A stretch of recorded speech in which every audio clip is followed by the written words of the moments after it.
یوه بله او نوې ناندرۍ راپورته شوې ده. ملګرو راځئ چې ویډیو وګورو تازه څه شوي دي. درنو لیدونکو السلام علیکم، وخت مو په خیر. تېره ورځ کله چې د ټاکنو کمیسیون د ولسمشریزو ټاکنو د ټولو نمایندانو د پرېکړې خلاف د رایو د بیا شمېرنې بهیر له 2 ورځنۍ ځنډ وروسته پیل کړ، په هممهاله توګه یې له اشرف غني پرته ټولو نمایندانو مخالفت وکړ او په ولایتونو کې د ټاکنیزو دفترونو د تړل کېدو ګواښ وکړ. تازه راپورونه وایي چې د اشرف غني په مشرۍ عسکرو په کندوز کې پر هغو ناظرینو ډزې کړي چې غوښتل یې د ټاکنو د بیا شمېرنې بهیر مخه ډب کړي. راپورونه وایي په ډزو کې د عبدالله د ټیم یو ناظر وژل شوی او څو تنه نور ټپیان دي. پخوانی ولسمشر حامد کرزي دا پیښه په سختو ټکو غندلې او پر ارګ او نورو اداراتو یې غږ کړی چې باید امنیتي چارواکي د سیاسي ګټو لپاره ونه کارول شي.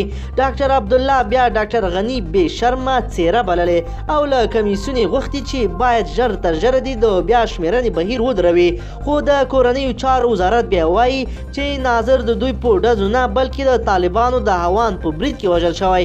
هغه ادعا چې عیني شاهدان او د ډاکټر عبدالله ټیم یې افواهات بولي. د یادونې وړ ده چې د ټاکنو کمیسیون مشرتابه تېره ورځ یکشنبې د لړم 26مه نیټه د هغو مهالونو د بیا شمېرنې بهیر پیل کړی چې د ټاکنیزو ټیمونو د اختلافاتو له امله یې چارې په ټپه درېدلې وې. کمیسیون ویلي دوی له اړوندو ټاکنیزو ټیمونو سره خپل اختلافات یو څه حل کړي او خبرداری ورکوي چې که دا ځل هم کوم ټیم د بیا شمېرنې د بهیر د توقف هڅه وکړي پر وړاندې به جدي اقدامات وکړي. کمیسیون وایي دا ځل یوازې هغه مراکز شمیري چې تیر ځل د شمېرنې بهیر یا پای ته یا هم نیمګړی بشپړ شوی و. خو د عبدالله ډلې دا بهیر یو ځل بیا غیر قانوني او د بحران پر لوري د ګام ایښودلو په معنا بللی او له کمیسیون څخه یې غوښتي چې دا بهیر دې تر هغه نه پیلوي تر څو چې د 300,000 غیر بایومتریک او تر وخت وړاندې وروسته کارول شوي رایو برخلیک نه وي معلوم کړی.